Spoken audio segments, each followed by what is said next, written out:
7 waterfalls, 7 mountains, 9 beaches at lagpas 30 na lugar sa 7 probinsya sa loob ng 17 days. Nasubok ang aking tatag, pasensya at ang aking lakas ng loob na harapin ang hamon ng backpacking. Hindi naging madali ang aking biyahe dahil ito ang pinakamahabang paglalakbay na nagawa ko sa buong buhay ko. Walang katulad na biyahe at halo-halong emosyon ang naranasan ko. Naranasan ko makanselan ng flight at barko at ma-stranded dahil sa bagyo. Madami akong natutunan sa biyaheng ito at masasabi ko na this trip is really one for the books. Dumaguete, Siquijor, Cebu, Camiguin, Cagayan de Oro, Iligan at Bukidnon. Iyan ang mga lugar na napuntahan ko. 17 days ahead of me, stretching across the heart of Visayas and Mindanao. I had no idea what was in store, just the names of those places I have heard about, each promising a different stories and unexpected challenges.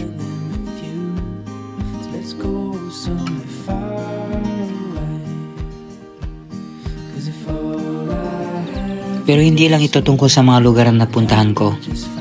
Kung hindi yung matututo ka na mag-step out of your comfort zone, i-embrace ang mga unexpected events at higit sa lahat, yung matututo kang mag-decide in an instant.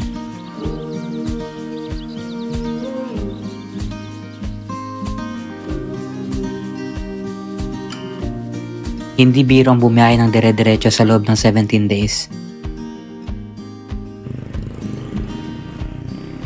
Lahat na ata ng klase ng transportasyon ay nasakyan ko na dito. Eroplano, barko, bangka, tricycle, motor at iba pa. Noong una ay nagdalawang isip ako kung kakayanin ko bang bumiyahe ng ganung kahaba. Pero nilakasan ko ang aking loob at challenge ang aking sarili. Well, you wouldn't know until you try it, diba?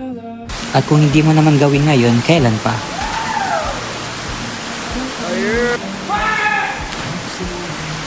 At hindi nga ako nabigo. Sa biyaheng ito, mas natutunan ko na mas lalong pahalaga ng ating kalikasan. Mas maging aware tayo sa ating mga paligid at maging isang mabuting halimbawa bilang isang responsableng biyahero. Hindi lang ito tungkol sa mga lugar na napupuntahan natin, kundi sa mga taong nakikilala natin along the way.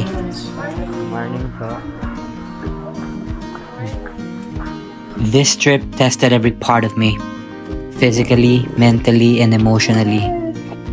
But more than the places, it was the journey itself that made it unforgettable. Come here. It was more than just an adventure. It was life, raw and real. Reminding me that sometimes, the best memories come from the unplanned, the unexpected, and the moments in between.